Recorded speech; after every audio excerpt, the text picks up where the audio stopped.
So, good morning ma'am. My name is John Vincent. I sa People Mano, studied nurse in Philippine Advent College.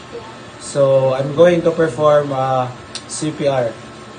The first procedure I'm going to do is to check the scene if it's safe. Okay, it's safe. The scene is safe. So, next I'm going to check the responsiveness of the patient by tapping his shoulder.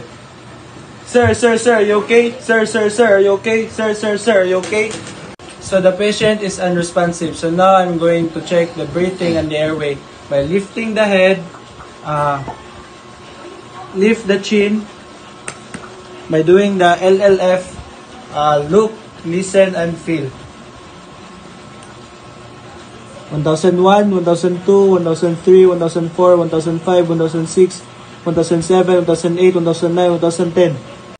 1, 2, 3, 4, 5, 6, 7, 8, 9, 10, 11, 12, 13, 14, 15, 16, 17, 18, 19, 20, 21, 22, 23, 24, 25, 26, 27, 28, 29, 30.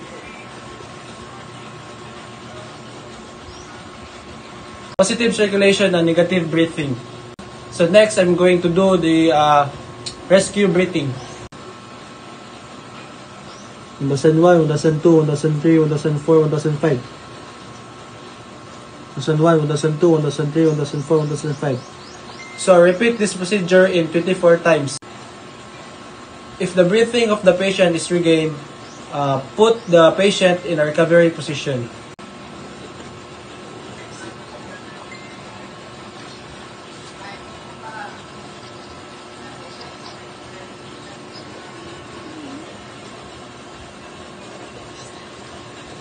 And that is the recovery position. So now I'm going to demonstrate the infant CPR. So the first I'm going to do is to check the infant by tapping the toe of the infant 3 times.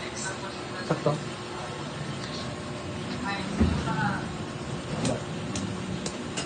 Next, I'm going to check the breathing of the infant by tilting the head.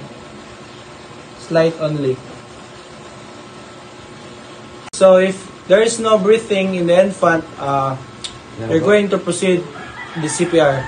If there is circulation, negative breathing, proceed to rescue breathing by using 2 tab in the sternum, 15 compressions, 5 cycles. 2, 3, 4, 5, 6, 7, 8, 9, 10, 11, 12, 13, 14, 15. 1, 2, 3, 4, 5, 6, 7, 8, 9, 10, 11, 12, 13, 14, 15.